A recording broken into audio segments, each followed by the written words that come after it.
वक्त दर्शन न्यूज कानपुर। देश भर में एसआईआर को लेकर फैली अफवाहों पर रोक, वरिष्ठ संवाददाता सलीम खान और कारोबारी रब्बानी ने किया जागरूक। कानपुर उत्तर प्रदेश ही नहीं, पूरे देश में इन दिनों एसआईआर प्रक्रिया को लेकर चर्चाओं और अफवाहों का दौर लगातार बढ़ता जा रहा है। सोशल मीडिया से लेकर आम जनमानस तक कई तरह की गलतफहमियां फैल रही हैं, जैसे फॉर्म न भरने पर नागरिकता छिन जाना, देश से बाहर कर दिया जाना आदि। हालांकि चुनाव आयोग भारत ने स्पष्ट और सार्वजनिक रूप से कहा है कि एसआईआर प्रक्रिया का नागरिकता से कोई संबंध नहीं है। यह एक सामान्य एवं नियमित प्रक्रिया है जिसके माध्यम से मृत व्यक्तियों के नाम मतदाता सूची से हटाए जाते हैं, अवैध रूप से रह रहे लोगों की जांच की जाती है और विशेष रूप से उन वरिष्ठ नागरिकों 80+ आयु वर्ग तथा युवाओं को वोटिंग अधिकार दिलाने की प्रक्रिया होती है जिनका नाम अभी मतदाता सूची में उपलब्ध नहीं है। इसी महत्वपूर्ण और चर्चित मुद्दे पर वक्त दर्शन न्यूज के यूपी हेड फैयाज हुसैन से वरिष्ठ पत्रकार सलीम खान तथा कानपुर के प्रतिष्ठित व्यवसायी एवं एसआरके एंटरप्राइजेज के ओनर रब्बानी साहब ने आज विस्तार से जागरूकता फैलाई। उन्होंने लोगों से अपील करी है कि अफवाहों पर ध्यान न दें, केवल आधिकारिक स्रोतों से प्राप्त जानकारी पर भरोसा करें और यदि आवश्यक हो तो एसआईआर फॉर्म को सही और सावधानी पूर्वक भरें ताकि आपका नाम मतदाता सूची में सुरक्षित और अद्यतन रहे। दोनों वक्ताओं ने कहा कि यह प्रक्रिया पूरी तरह पारदर्शी है और केवल मतदाता सूची को अपडेट रखने का एक कानूनी तरीका है जिससे लोकतंत्र और चुनाव व्यवस्था मजबूत होती है। वक्त दर्शन न्यूज लगातार इस विषय पर सही जानकारी जनता तक पहुंचाता रहेगा। Waqt Darshan news Kanpur. UP head Syed Faiyaz Hussain. सबसे पहले बार आपको परिचय हो गया। जी, मेरा नाम मोहम्मद सलीम। एसआईआर क्या है?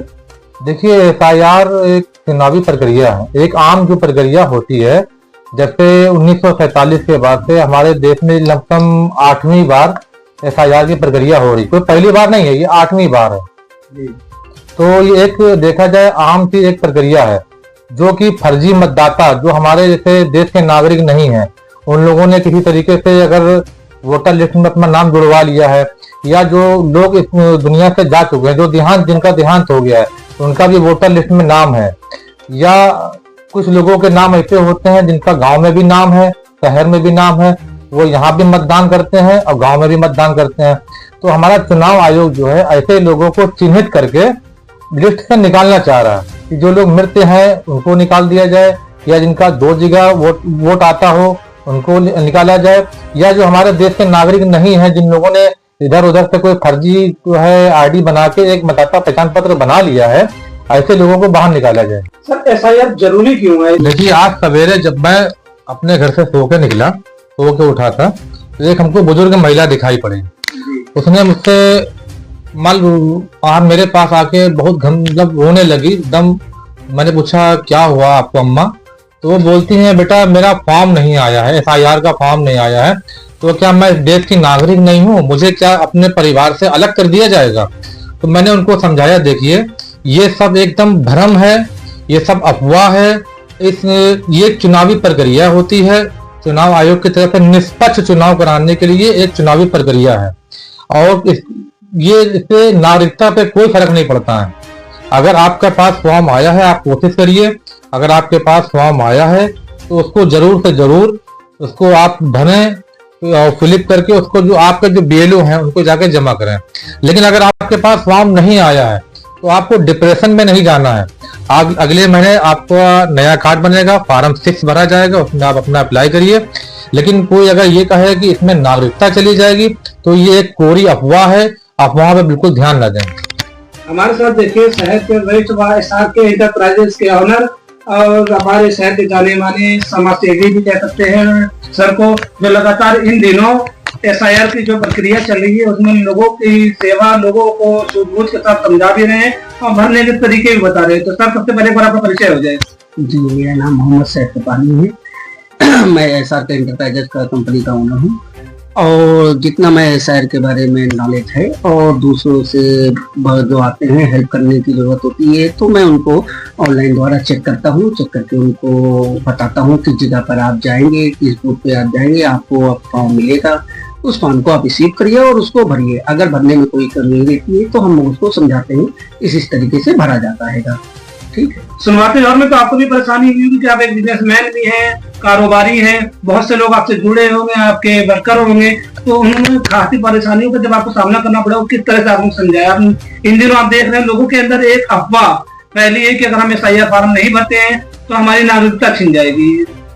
ये तो बिल्कुल गलत है। नागरिकता तो किसी तरीके से नहीं छिनेगी। अगर आप इंडियन आदमी हैं तो आपके बाद आपके दादा, आपके पापा, आपकी मम्मी, किसी न किसी का कोई ना कोई डॉक्यूमेंट आपके पास जरूर होगा। उस डॉक्यूमेंट को आप जो है प्रूफ कर सकते हैं। प्लस अगर आपका 2003 की लिस्ट में नाम है तो उसमें क्या चीज है, फॉर्म में आप डिटेल पे डालिए। अगर आपका नहीं है तो आपके मम्मी, पापा, दादा, दादी, किसी का भी आपका होता है तो उस फॉर्म को वहां पर आप भरिए।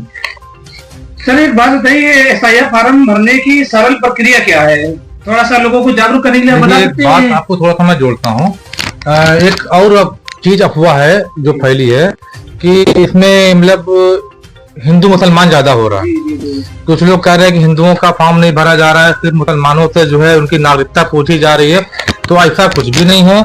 ये हमारा देश, हमारे देश के प्रधानमंत्री माननीय नरेंद्र मोदी जी, हमारे सूबे के मुख्यमंत्री माननीय आदित्यनाथ योगी, इनका सिर्फ एक ही नारा है कि सबका साथ और सबका विकास।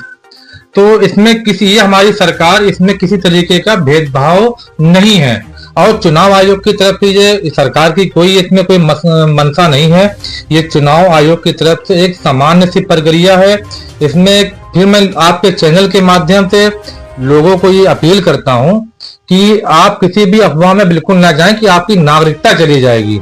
ये सिर्फ आपके जो फर्जी मतदाता हैं उनको निकालने के लिए, उनको हटाने के लिए सिर्फ ये फॉर्म। जैसे आपने अभी इससे पहले देखा होगा कि हमारे राशन कार्ड में, अभी कुछ महीने पहले की बात है, राशन कार्ड में KYC चल रही थी।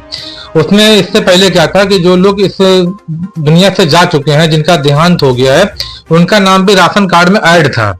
लेकिन जब हमारी KYC करवाई गई तो उन लोगों की KYC नहीं हो पाई जो इस दुनिया से जा चुके हैं। उससे ये हमारा फायदा हुआ कि जो भी फर्जी लोग जुड़े हुए थे राशन कार्ड में, जो भी गरीबों का हक मार रहे थे, उनका नाम उस राशन कार्ड से कट गया। उसी तरीके से देखा जाए चुनावी प्रक्रिया है ये तो, और एक छोटी सी KYC है कि आप अगर हो तो उसमें आप प्रूफ कर सकते हो। कोई इसमें परेशानी वाली बात नहीं ना, कोई अफवाह नहीं ना इसमें। इसका भरने का सरल तरीका क्या है? लोगों के अंदर सबसे बड़ी कमी जागरूकता की है और उससे बड़ी कमी है कि फॉर्म को सही तरीके से ना फिल कर पाना। देखिए अभी तक की जब से ये प्रक्रिया चालू हुई है SIR की, लमसम 150 से 200 लोगों के मैं फॉर्म भरवा चुका हूँ अपने खुद से। और भाई भी हमारे पास आए हैं, और ये हमारे भाई आप आए हैं दिल्ली सुजानपुर, वहां से आए हुए हैं। हम लगभग सर को भी देखते हैं जागरूकता में आगे रहते हैं, लोगों की, समाज की। नहीं, भाई ने भी हमारे काम करते हैं। जी, ये हमारे तरीके से कारोबारी भाई हैं, व्यापारी हैं, लेकिन कुछ वक्त निकाल के, अपना कीमती समय निकाल के एक आवाम की, एक देखा जाए हेल्प कर रहे हैं। जिन लोगों को परेशानियां हो रही हैं उन लोगों को गाइड कर रहे हैं। भाग की दौड़ के अंदर लोग जहाँ एक दूसरे को समय नहीं दे पाते, ऐसे समय में कारोबारी होने के बावजूद ये समाज के लिए, लोगों के लिए अपना बहुमूल्य समय निकाल रहे हैं। बिल्कुल बिल्कुल।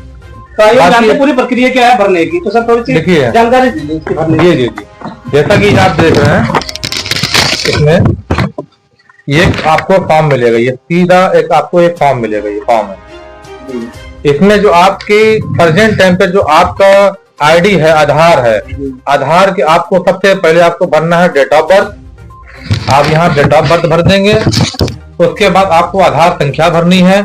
यहाँ पे आधार संख्या, जो भी मोबाइल नंबर है मोबाइल नंबर दे देंगे। जो पिता है या पिता की अगर EPIC संख्या हो तो वो भर देंगे, नहीं है तो कोई बात नहीं। यहाँ पे माता का नाम भर देंगे। यहाँ माता का EPIC नंबर अगर है तो वो भर सकते हैं। और या आपकी पति या पत्नी अगर जो भी हो वो आप इसमें भर सकते हैं, उनका EPIC नंबर डाल सकते हैं। और इसमें सबसे महत्वपूर्ण जो चीज है कि अगर आपका 2003 की वोटर लिस्ट में नाम नहीं है तो इसमें आपको करना क्या है कि अगर आपका नाम नहीं है तो आपके पापा का नाम होगा, आपकी मम्मी का नाम होगा, आपके दादा का नाम होगा, आपकी दादी का नाम होगा। जो भी आपके 2003 के इन 6 लोगों में से मम्मी, पापा, दादा, दादी, नाना, नानी, आपको उनका यहाँ पे अगर वोटर लिस्ट में नाम 2003 की नाम है तो इसमें आपको यहाँ नाम भरना है, उनका एपिक संख्या भरना है, उसमें आपको संबंध लिख देना, जिला और राज्य लिख देना, उनकी विधानसभा लिख देना है।